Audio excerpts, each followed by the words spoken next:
¿vale? Bien, comenzamos nuestra segunda sesión. Bienvenidas, bienvenidos quienes nos estén viendo en vivo o que, bueno, quienes están aquí en presencial y quienes, bueno, nos siguen por YouTube. Bueno, pues también. Eh, Bien, comenzamos nuestra sesión en el nombre del Padre, del Hijo, del Espíritu Santo. Amén. Y bueno, la sesión pasada nos habíamos quedado en la página 13, ¿sí? Y ahora vamos a la página 14, ¿vale?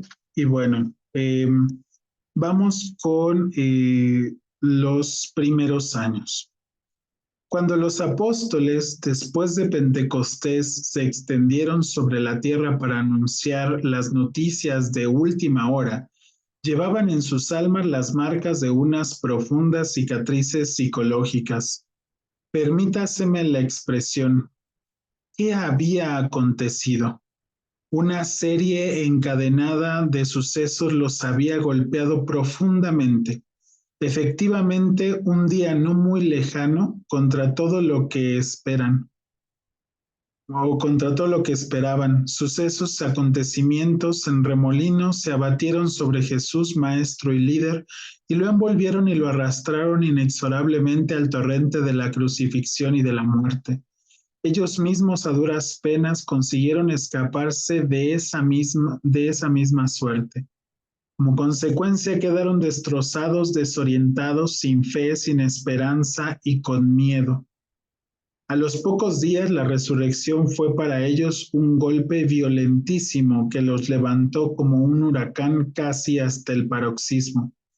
Parecían aturdidos, alucinados, como autómatas que no pueden dar crédito a lo que están viendo y oyendo.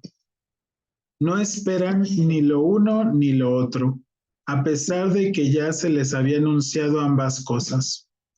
Después de unas semanas, llegó el Espíritu Santo por primera vez. Ahora comenzaban a entenderlo todo. El universo de Jesús, su persona, su función central en la historia de la salvación. Por fin todo quedaba claro. Y en este momento, al salir al mundo, los apóstoles llevaban dos profundas heridas, la muerte y la resurrección de Jesús. Estas eran las novedades fundamentales. Era el misterio pascual y esparcidos por el mundo comienzan a hablar. Parecen obsesionados. Para ellas no existen noticias importantes, sino esas noticias que salvan, la humillación y exaltación de Jesús. ¿Lo demás para qué? Y en esos primeros años no consiguen hablar más que de eso. Y fíjense cómo es importante esto que dicen, esto que dice el Padre, porque cuando nosotros tenemos la oportunidad de conocer algo que es maravilloso, de conocer algo que es tangible, de conocer algo que nos llena de ilusión, lo queremos comunicar a los demás, ¿no? Así como decíamos la sesión pasada, cuando estamos enamorados, queremos servir a los demás y salir e ir y dar la noticia a todos los demás de que el amor llegó a nuestra vida, el amor llegó a nuestra puerta, pero ellos vivieron dos cosas muy diferentes en un tiempo muy corto. Primero, la muerte de su maestro. Es como si ustedes tienen a un seguidor, a una persona que ustedes quieren, siguen mucho y que le han prometido fidelidad, ¿no? Y de repente es como si le secuestraran a la persona con quien se iban a casar, así, ¿no?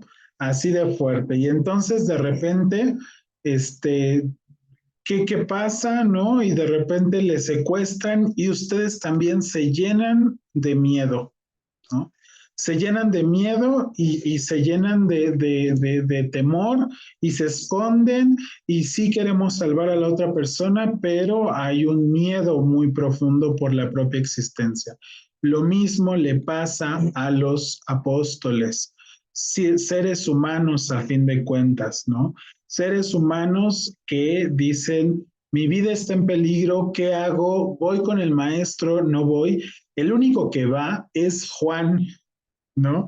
Y por eso Juan va como testigo, como discípulo, y dice, yo fui el único, yo fui testigo, ¿no? Pero Juan, ¿cuántos años tenía? También era un adolescente. Entonces, si nos ponemos a pensar en esa retrospectiva, pues Pedro ya era un casi anciano, ¿no? Era un hombre muy mayor, ¿no? Para aquella época ya era muy mayor. Entonces, entre más mayores nos vamos haciendo, por no decir entre más viejos nos vamos haciendo, más calibramos, no, está peligroso, no, no voy a ir, no. Esto tiene una razón humana y biológica muy importante. ¿Por qué es importante conocerlo? Porque nosotros tenemos esta parte de aquí enfrente de nuestro cerebro, se le llama lóbulo frontal o lóbulo prefrontal. Este lóbulo prefrontal se termina de desarrollar hasta los 21 años, ¿no? Entonces, a los 21 años, pues Juan todavía, yo me imagino, la verdad es que ahí Reina, por ejemplo, que estudia Biblias y después nos comenta en los comentarios o en el grupo, pues no creo que haya tenido más de 20 años, ¿no? Entonces, realmente era un jovencito, ¿no? Y entonces su visión de lo que pueda venir no estaba tan avispada, ¿no? Y entonces pues, le importa poco. Yo me acuerdo que la primera vez que yo me fui al seminario pensé poco si iba a poder, si no iba a poder, si mis fuerzas, si el gasto, si la colegiatura, si la manutención, si lo demás. No pensamos, nos emocionamos y vamos, ¿no? Y esto mismo pasa con Juan. Juan va a la cruz, se va con María, le vale más, perdón por la expresión, pero le vale más su propia vida y va y se enfrenta a esa realidad, mientras todos los discípulos, por precauciones humanas, no van. Pero ya les dije por qué, ¿no? De alguna manera es el primer amor, es movido por este amor que le tenía el maestro, sí, pero es un amor adolescente que no prevé, ¿no? Y entonces todo esto por una cuestión fisiológica también y neuronal, ¿no? Del cerebro. Entonces realmente, por eso les dice uno a los adolescentes, bueno, ¿qué no piensas? ¿No? ¿Te pudo haber pasado tal cosa? No, no piensan. No, no lo pensaron.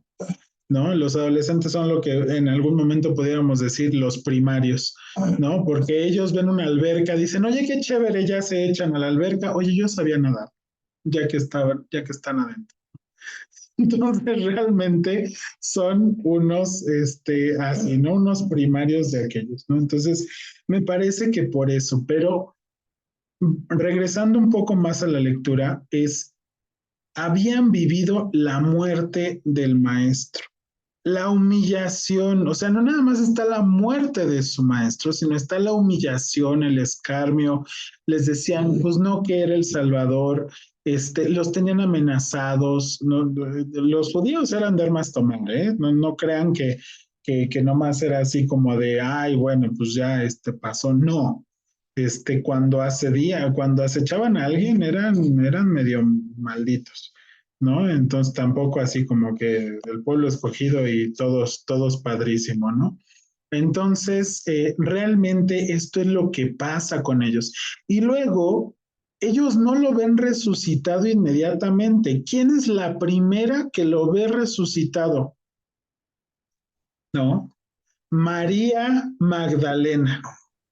¿No? Que les dice, María Magdalena, lo primero que hace es, dime por favor dónde, si tienes a mi Señor, lo confunde con el jardinero, según los evangelios, lo confunde con el jardinero y entonces es, dime por favor dónde tienes a mi Señor, ¿no? Y entonces es wow, la experiencia hasta que le llama por su nombre, María, y entonces se voltea con este amor que le llega al corazón al escuchar su nombre y le dice, Rabuni, maestro, ¿no? Y entonces en ese momento donde ella escucha su nombre y se siente profundamente amada y reconoce esa voz, va y les dice a los demás que el maestro ha resucitado porque él se los dice. Ve y diles a mis hermanos que he resucitado, que los veo en Galilea. ¿No? Y entonces no lo ven, no lo ven, sino que simplemente ella va y les anuncia. Imagínense la incredulidad que les, no, esta mujer, seguro pensaron, esta mujer ya se nos volvió loca, esta mujer seguramente ya se nos deschavetó. Esta mujer, por su amor inmenso, ya perdió el piso, ¿no?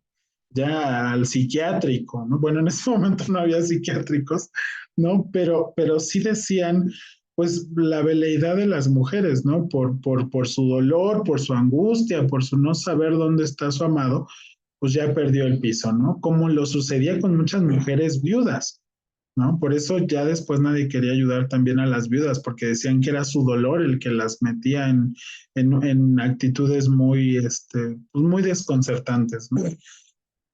Entonces veamos, y luego lo ven, ¿sí? Acérquense, soy yo, sí, se les aparece, y entonces es cuando empieza la conmoción de, no nos mintió, verdaderamente es el maestro, verdaderamente resucitó, no es una mentira, y entonces esa noticia les vuelve a encender el corazón, ese corazón que estaba ya casi por apagarse, me gusta ponerlo así, de esas cenizas, ¿no? Nace el fénix de la buena nueva y la resurrección de Jesús, y desde donde tiene completo sentido la resurrección de Jesús y el mensaje y la buena nueva, ¿no? Entonces, vamos a continuar con la página 15. En este marco psicológico, todo lo que no hiciera referencia directa al misterio pascual no tenía significación ni importancia para ellos.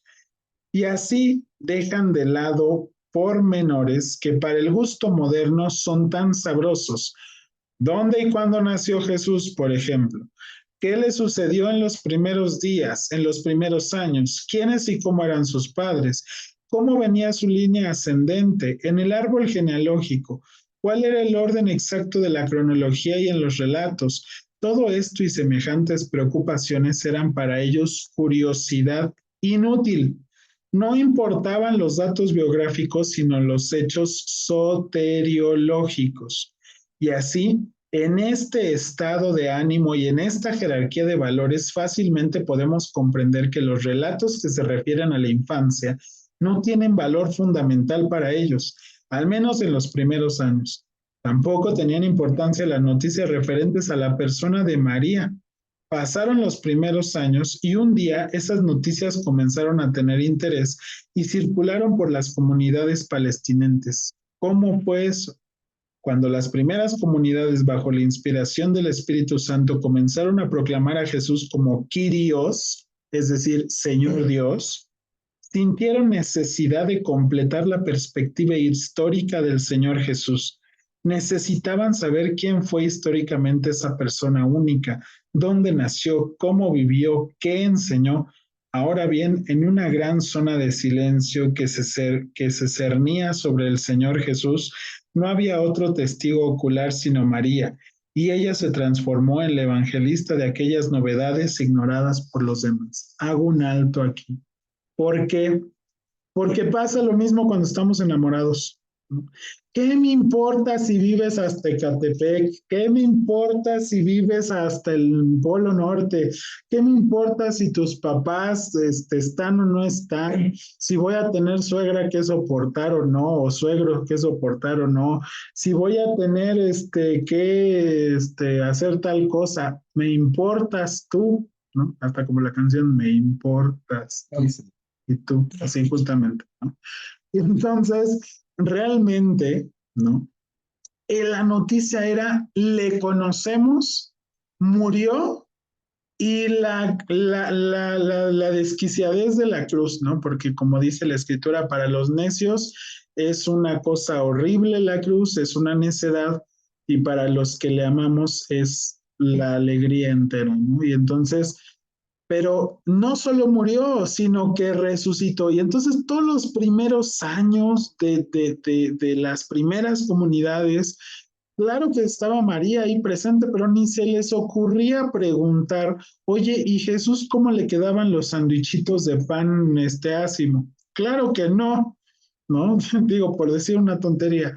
pero les importaba realmente el decir, el anunciar que Cristo había muerto y resucitado.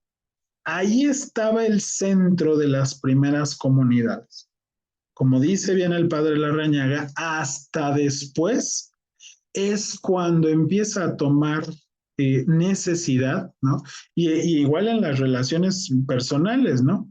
Oye, ya llevamos medio año de novios, a ver, cuéntame más de tu historia, ¿no? O van saliendo poco a poco las cosas. Ah, no sabía que tú habías ido en este colegio, o no sabía que tú habías hecho tal cosa. Incluso hasta en los matrimonios, ya de varios años de casados, oye, yo no me acuerdo de eso, no es que nunca te lo he contado, ¿no? Y entonces resulta y resalta que así pasó con las primeras comunidades. Lo primordial era el enamoramiento del cual salía y brotaba esta primera comunidad. Cristo murió, pero resucitó, ¿no? No hasta lo dice Pablo, si no mal recuerdo, si Cristo no hubiera resucitado, vana sería nuestra fe. ¿De qué sirve creer en un muerto, en alguien que dijo que iba a resucitar y no resucitó? Por eso es que nuestra fe tiene tanta trascendencia, porque Cristo anunció que iba a morir, pero también anunció que al tercer día resucitaría, ¿no? Y esto es algo que también tenemos que tomar en cuenta porque luego nos atacan otras personas o nos preguntan, oye, pero si murió el viernes, ¿por qué el sábado en la noche ya están, ¿no?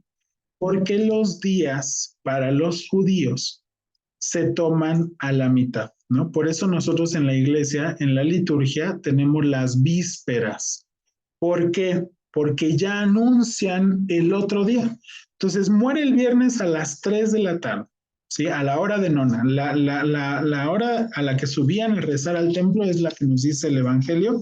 Murió a la hora de nona. Jesús inclinó la cabeza a la hora de nona, ¿no? Es decir, a la hora que subían ellos al templo era más o menos las 3 de la tarde.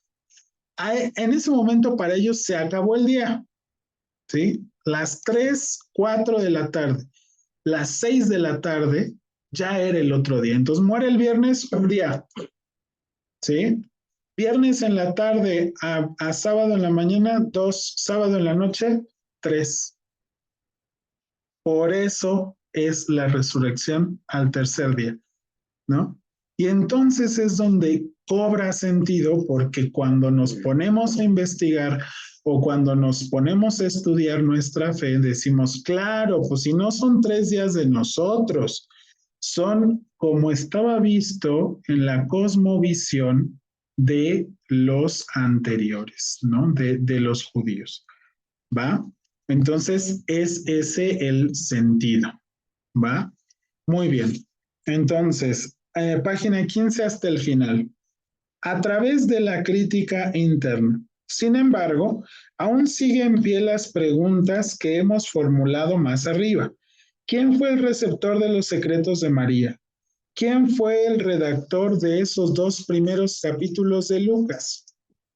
En caso de que Lucas no sea el autor material de tales páginas, ¿dónde nacieron esas noticias y cómo llegaron a las manos de Lucas? Siguiendo las investigaciones del gran exégeta Paul Hetcher, vamos a afirmar primeramente que no fue Lucas el redactor de estas páginas, sino que las encontró en su tarea investigadora y las insertó en su evangelio. Bien me dijo Reina, hace rato me mandó un audio, porque ella ya leyó las siguientes páginas, me dice, pero es que el evangelio de Marcos ya estaba hecho para cuando Lucas redacta el suyo. Y entonces, claro, de ahí toma muchas cosas. ¿Por qué son sinópticos? ¿Se copiaron? Sí, pero hay que recordar una cosa, los evangelios están puestos y redactados para comunidades específicas. Y entonces nos hablan, cada evangelista nos va a hablar de la fe y la manera de ver la fe para una comunidad específica, ¿sí?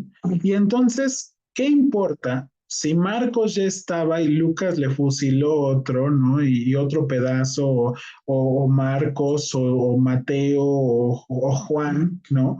Porque aparte recordemos, por si no lo sabían, que Juan, no, más o menos se reconocen cuatro autores juánicos. Es decir, Juan, el apóstol, no escribió todo, sino que le aprendieron el lenguaje, le aprendieron la forma y trataron de seguir y continuar el Evangelio, pero está compuesto por cuatro personas.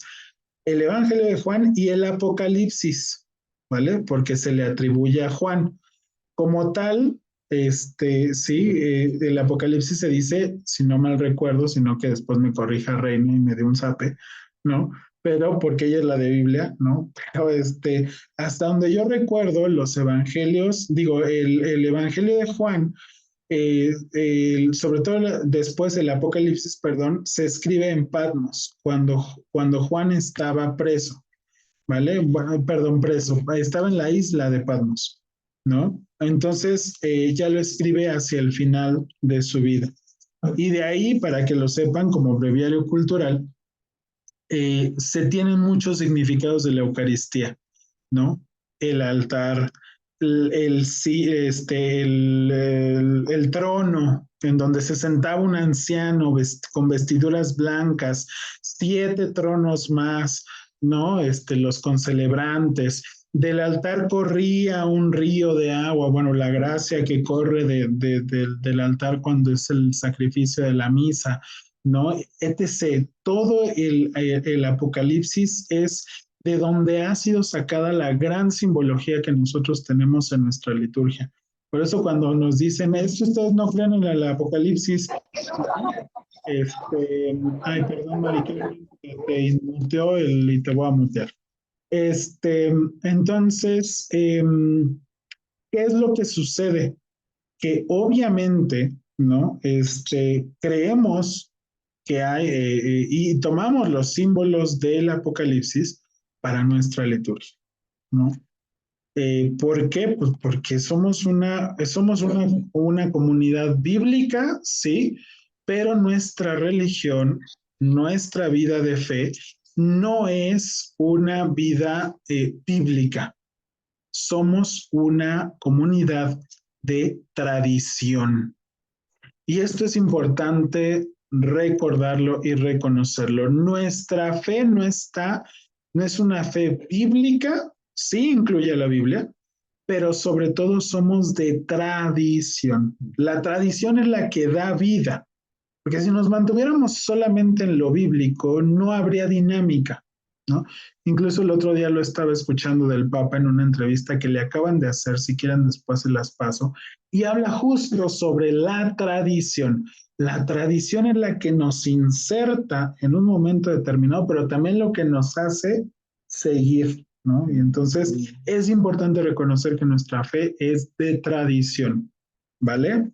Por aquellos que nos dicen que es solamente debe de ser bíblico, no, no debe de ser bíblico porque estamos fundados sobre los apóstoles, sobre los padres de la iglesia, la patrística, ¿no? Todos los días en la liturgia leemos a los padres a los padres, ¿no? A los padres que fundaron nuestra fe. Y entonces leemos a San Agustín, a San Ambrosio, a Santo Tomás, a los grandes padres, ¿no? De nuestra fe. Bueno, vamos a continuar. Estábamos en...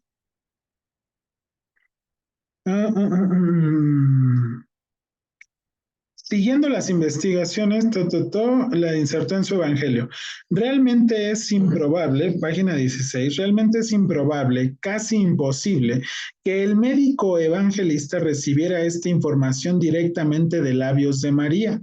Si Lucas escribió su evangelio entre los años 70 y 80, cronología sumamente incierta, pero hoy por hoy es la más próxima, es difícil imaginar que María viviera por esos años. Recordemos, otra vez saco a relucir a Reina porque les voy a mandar ese audio para que lo escuchen. eh, porque es importante saber que las personas antes no vivían 60 años, vivían 40, pero vivían mucho menos años, ¿no? Y entonces, bueno, pues María no estaba en posibilidad de haber vivido tanto. ¿No? Es difícil imaginar que María viviera por esos años. Le correspondería tener más de 90 años, fíjense, dentro de los parámetros de la longevidad de un país infradesarrollado, no se puede pensar que María viviera tantos años. Es preciso, pues, descartar la hipótesis de que Lucas recibiera de labios de María una información directa sobre la infancia de Jesús. Y algo que le comentaba Reina, que hay que poner atención, es que eh, realmente por ahí algún celular está. ¿Seré yo, señor? Sí, seré yo, señor. Por ahí está porque los míos no suenan, pero bueno. Dice, ¿por qué es importante reconocer esto? Porque, bueno, no es que María se lo haya dado, sino que recordemos, como lo dije en la sesión pasada, que los judíos son de tradición oral. Entonces, lo más bello de esto es que los judíos lo hayan podido conectar, ¿no? Los apóstoles lo hayan podido conectar o recordar o se lo hayan transmitido a Lucas tal vez por medio de la oralidad de la cual eran patentes o eran partícipes los judíos. ¿No? Y es por eso que hace rato me eché pues digámosle así, un conversatorio con Reina y yo creo pensó que le estaba diciendo, no, no tienes razón, no, no, no, no, al contrario, a mí me encanta que me retroalimente Reina por eso, porque ella sabe mucho, ¿no? Pero realmente es qué bello el que ellos participaran de esta cosmovisión y de este mandato del Señor, ¿no? Se los dirás yendo de camino y levantado y acostado y demás. Es decir, traían una tradición oral muy fuerte desde la cual compartían estos significados, ¿no? Y entonces, bueno, por otra parte, la crítica interna de estos dos deliciosos capítulos hace también descartar la hipótesis de la paternidad lucana. La estructura interna de estas páginas es enteramente semítica en el estilo general como en la cadencia y ritmo de sus expresiones. Lucas nació en Antioquía, ciudad greco-romana, a más de 1000 kilómetros de distancia del escenario bíblico. Además, había nacido en paganismo, como se deduce claramente del contexto del capítulo cuarto de la carta a los colosenses.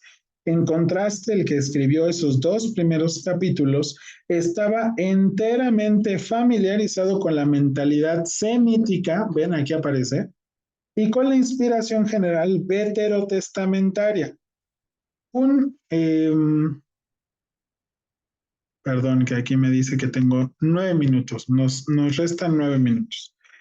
Eh, en contraste, el que escribió estos dos, un convertido, es decir, una persona que no ha mamado desde su infancia la inspiración bíblica, difícilmente podríamos imaginar que estuviera saturado del texto y contexto del Antiguo Testamento, como aparece el autor de esos dos capítulos. Y me parece también, he de poner esa línea ahí como buen terapeuta, ¿no? Como buen abogado de las causas perdidas, porque, porque generalmente, no sé si logran ver y escúchenlo, los que estaban, los que eran judíos traían ya concepciones muy establecidas de Dios. Y los que se convierten se dejan inundar de eso porque no conocen y entonces todo lo quieren abarcar. Y si ellos eh, apuntaron a la misericordia de Dios, esa misericordia, me imagino, los inundó por entero, ¿sí? Y querían darlo a conocer a todos. Entonces, por eso es que es tan accesible Lucas, porque él mismo, yo creo, se siente pues no apto y lo quiere dar digerido, lo quiere dar sencillo para que otros también se sirvan de comer, como dice la palabra bien dicho, sin ofensa, de mamar de esto que ha salido de los labios de los demás apóstoles y de la experiencia primero, ¿no? El evangelista médico se encontró pues con esos apuntes y los insertó en su evangelio. La actividad de Lucas respecto a esos capítulos, si es que existió tal actividad, debió ser insignificante como la de aquel que retoca detalles de forma. A través de un reparto crítico tremendamente complejo y sólido, Paul Getcher llega a esa misma conclusión. La conclusión legítima es que Lucas ha copiado el documento griego tal como lo halló, aunque ocasionalmente haya podido acomodarlo a su propio gusto literario. El fondo cultural que se refleja hasta en sus menores detalles, la estrofación semítica de las partes dialogadas, excluyen toda intervención lucana de alguna importancia. ¿Vale? Por si lo quieren ver el texto, se llama María en el Evangelio, es de Paul Getcher y bueno, está escrito en 1959, ¿vale? Bueno, vamos a leer Juan el Hijo hasta allá y si nos da tiempo explicamos un poquito. Si no fue Lucas el confidente que recibió las noticias sobre la infancia, ni tampoco su redactor material, ¿por dónde llegaron a sus manos esos apuntes tan preciosos?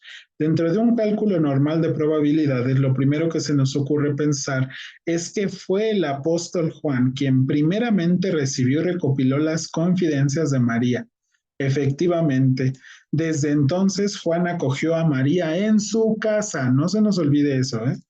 Esta expresión tan cargada de significado insinúa un universo sin límites de vida. Entre María y Juan no debieron existir secretos ni reservas. Juan debió cuidar a María con un trato delicado, único, hecho de cariño y veneración, ahora que ella se iba aproximando al ocaso de su vida. A mí me parece que el primero en recibir las confidencias de parte de María fue el hijo Juan. En este libro veremos cómo María no comunicó a nadie los grandes secretos de su corazón, quizá a Isabel, pero aún en este caso no debemos olvidar que para cuando María llegó a Ain Karim, el secreto fundamental ya estaba en poder de Isabel, seguramente entregado directamente por Dios. Sin embargo, la crítica interna señala que no fue Juan el compilador ni el redactor de esos apuntes. El estilo de Juan es inconfundible. Juan conservó unos cuantos recuerdos de la vida de Jesús. Sobre la base de esos recuerdos, Juan fue profundizando en el misterio trascendente de Jesús a lo largo de su existencia, y esa reflexión teológica la fue vertiendo en sus escritos en forma de ideas fuerza como vida, amor, luz, verdad, camino. El discípulo predilecto no escribe 2 páginas en las que no aparezca alguna de esas ideas fuerza. En estos capítulos lucanos no aparece nada que indique la paternidad de Juan. Y bueno, nos vamos a quedar aquí, ¿sí? Antes de María Misionera, página 18.